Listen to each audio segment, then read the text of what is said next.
మరి ఇన్నేళ్ల తర్వాత కూడా అధ్యక్ష, ఇన్ని సంవత్సరాల తర్వాత కూడా 3 సార్లు సీఎం అయిన తర్వాత కూడా అధ్యక్ష, 3 సార్లు సీఎం అయిన తర్వాత కూడా అధ్యక్ష, ఇంకా ఇప్పటికి కూడా ఇంకా ఇది చేశా కాబట్టి నాకు ఓటేయండి అని ఆయన నోట్లో నుంచి రావడం లేదు అధ్యక్ష. ఇప్పుడు కూడా ఏమంటున్నాడు అధ్యక్ష, నాకు మరోసారి ఛాన్స్ ఇస్తే నేను అది చేస్తా ఇది చేస్తా అని చెప్తున్నాడు అధ్యక్ష. ఈ రోజుకి కూడా అధ్యక్ష, ప్రతి పేద కుటుంబం అధ్యక్ష, ప్రతి సమావేశంలో ప్రతి ఒక్కరూ కూడా ఈ విషయంగా ఆలోచన చేయాలి, ఈ విషయంగా చర్చ జరగాలి అధ్యక్ష. ఇన్నేళ్ల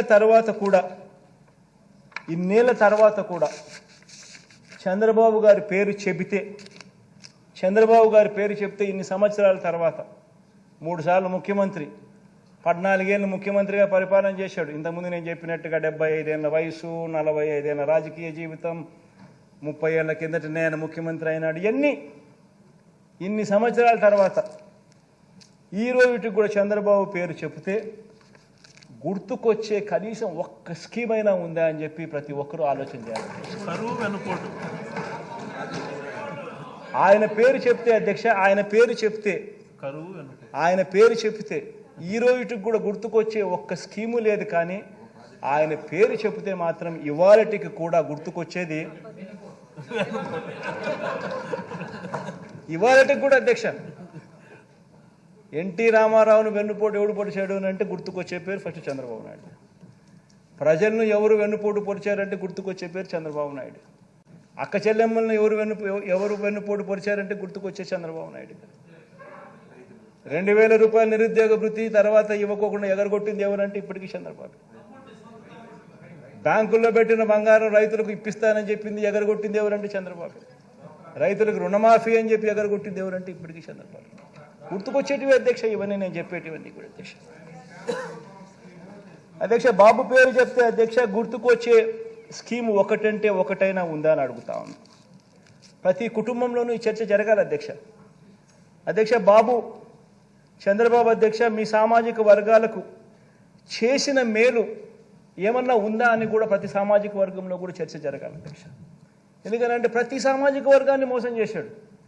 అసలు ఆయన మేనిఫెస్టో వచ్చింది అని అంటే అధ్యక్ష ఇంతలా బుక్ వస్తుంది. ఆ బుక్లో ఒక్కొక్క పేజీలో ఒక్కొక్క సామాజిక వర్గానికి ఇన్ని హామీలను పెడతాడు. ఎన్నికలు అయిపోయిన తర్వాత ఆ బుక్, ఆ మేనిఫెస్టో ఎక్కడికి పోతుందంటే చెత్తబుట్టలోకి వెళ్ళిపోతుంది. ఆ మేనిఫెస్టో ఎక్కడుందని చెప్పి నెట్లో ఎతికినా కూడా ఎక్కడ కనిపించదు.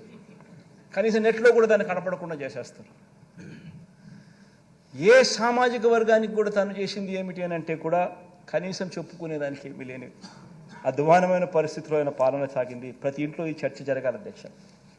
అధ్యక్ష, బాబు పేరు చెప్తే అధ్యక్ష ఏ గ్రామానికైనా తాను వెళ్ళి ఇన్ని సంవత్సరాలు ముఖ్యమంత్రి, ఇన్ని బ్యాక్గ్రౌండ్ అంతా చెప్పిన, 75 ఏళ్ళ వయసు అని చెప్పినాను, 30 ఏళ్ళు కిందట ముఖ్యమంత్రి అని చెప్పినాను, 3 సార్లు ముఖ్యమంత్రి అయినాడు అని చెప్పినాను, 14 ఏళ్ళు పాలన అని చెప్పినాము. ఇన్ని చెప్పిన తర్వాత అధ్యక్ష ఏ గ్రామంలో అయినా కూడా ఆయన అక్కడికి వెళ్ళి నిలబడి నా హయాంలో, నా ప్రభుత్వంలో ఇది నేను చేశా అని చెప్పి అనుకుంటే కనీసం ఒకటన్నా ఒక బిల్డింగ్ అన్నా కనిపిస్తుందని అడుగుతున్నాను. ఒక స్కూలు కనిపించదు, ఒక హాస్పిటల్ కనిపించదు, ఒక బిల్డింగ్ కనిపించదు. పైగా స్కూళ్ళన్నీ నిర్వీర్యం.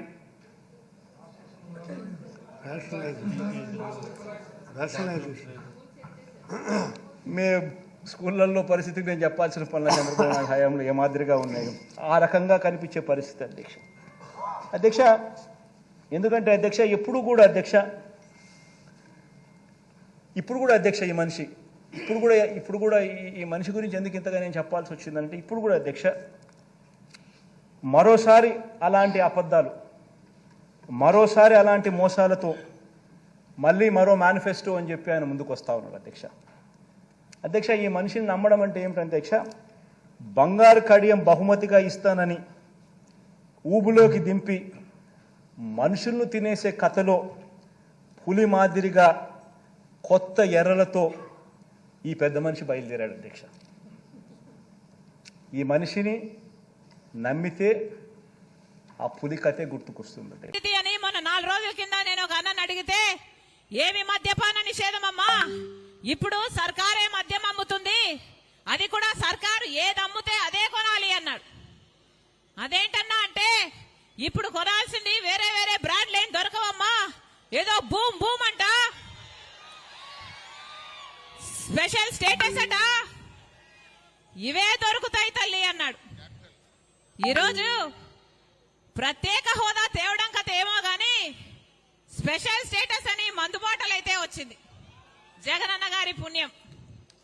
మరి ఇదేనా మాట నిలబెట్టుకోవడం అంటే? ఇప్పుడు కనీసం ఆన్లైన్ సేల్స్ లేవు, ఒక కార్డుతో పేమెంట్ లేదు, మద్యం షాపులో పూర్తి క్యాష్ పేమెంట్లే అంటున్నారు. ఎందుకు అని అడుగుతున్నాం. అంటే రాష్ట్రానికి వచ్చే ట్యాక్సులు రావటం లేదు, కేంద్రానికి వచ్చే ట్యాక్సులు పోవటం లేదు. అయినా కూడా పూర్తి అక్రమమైనా కూడా యథేచ్ఛగా మద్యం అమ్ముకుంటున్నారు. ఏం చేతనైంది? ఈ 10 సంవత్సరాలైంది, 10 సంవత్సరాలైంది మనకు రాష్ట్రం ఏర్పడి. మరి ఈ 10 సంవత్సరాలలో కనీసం ఒక్క అడుగన్నా ముందుకేసావా? ఒక్క అడుగన్నా అభివృద్ధి చెందిందా? అదే మనకు స్పెషల్ స్టేటస్ వచ్చుంటే, ప్రత్యేక హోదా వచ్చుంటే మన రాష్ట్రం ఎక్కడో ఉండేది. పెద్ద పెద్ద పరిశ్రమలు వచ్చేవి, రాజధాని పూర్తయిపోయేది, పోలవరం ప్రాజెక్టు పూర్తయిపోయేది, మాట మీద నిలబడే ప్రభుత్వం ఉన్నా, కేంద్రంలో ఉన్నా పూర్తయిపోయేది. కనీసం రాష్ట్రంలో కనీస నిజాయితీతో ఒక మంచి ఉద్యమం చేస్తున్నా ఇవన్నీ సాధ్యమయ్యేది. కానీ ఆలోచన చేయండి, 10 సంవత్సరాలైంది రాష్ట్రం ఏర్పడి, ఇప్పటి వరకు మనం ఒక్కటి కూడా సాధించుకోలేదు. మరి మనం ఏం అభివృద్ధి చెందినట్టు? కనీసం ఈ 10 సంవత్సరాలలో మా రాజధాని ఇది అని గొప్పగా చెప్పుకోవడానికి కనీసం ఒక రాజధాని అయినా ఉందా? 20 లక్షల ఎకరాలకిచ్చే నీళ్ళిచ్చే పోలవరం ప్రాజెక్టు పూర్తయిపోతే ఇళ్ల మీద వాళ్ళు నిలబడేవారు. పోనీ అదైనా అయిందంటే అది కాలేదు.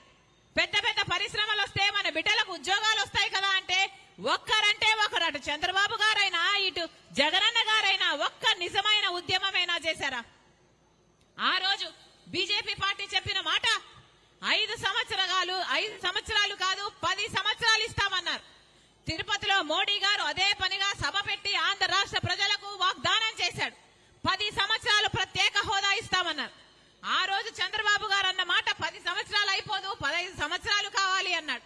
ఆ తర్వాత 15 సంవత్సరాలు అన్న చంద్రబాబు గారు ముఖ్యమంత్రి అయితే కనీసం ఒక్కసారైనా ప్రత్యేక హోదా కావాలి అని బీజేపీతో కొట్లాడలేకపోయాడు, ఒక్క నిజమైన ఉద్యమం చేయలేకపోయాడు.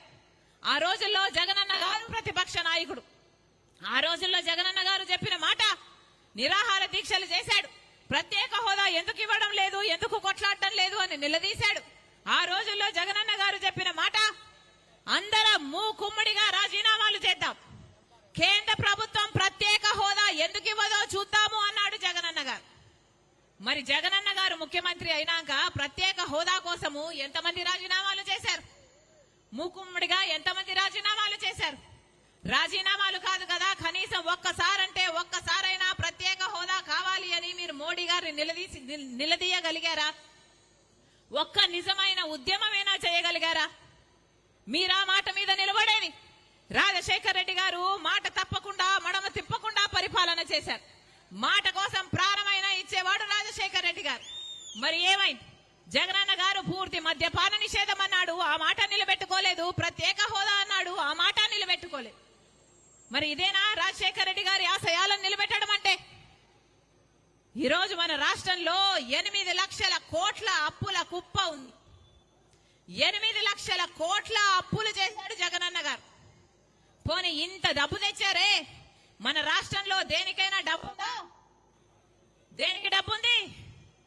బీడీ బిచ్చము కళ్ళు ఉద్దరా అని ఒక సామెత ఉంది, విన్నారా? బీడీ బిచ్చం కళ్ళు ఉద్దర. ఈరోజు 8 లక్షల కోట్ల అప్పు తెచ్చారు కానీ దేనికి డబ్బు లేదు. రాజధాని కడదామంటే డబ్బు లేదు, పోలవరం కట్టుకుందామంటే డబ్బు లేదు, పెద్ద పెద్ద పరిశ్రమలు పెట్టుకుందామంటే డబ్బు లేదు, ఆఖరికి రోడ్లు వేసుకుందామంటే డబ్బు లేదు, జీతాలు ఇవ్వాలంటే డబ్బు లేదు, ఫీజు రీయింబర్స్మెంట్ ఇవ్వాలంటే డబ్బు లేదు. ఇదిగో ఇక్కడ అమలు ఉన్నారు, వీళ్ళ పెన్షన్ పాలసీ మార్చి వాళ్ళ కడుపులు కొడుతున్నారు, వాళ్ళ జీవితాలను కొడుతున్నారు, వాళ్ళ కుటుంబాలంతా రోడ్ల మీద పడతాయి అని ఎంతమంది ఎంప్లాయీస్ చెప్తున్నారు.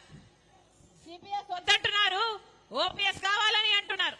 కాంగ్రెస్ పార్టీ అధికారం లేకొచ్చినాక పాత పద్ధతిలోనే మీకు ఓపీఎస్ ఉంటుంది అని ఈ విషయాన్ని మేనిఫెస్టోలో కూడా పెడతామని మాటిస్తున్నాం. ఏమైంది? ఒక్క రకంగానైనా బాగుపడ్డామా? ఒక్క రకంగానైనా సాధించుకోగలిగామా?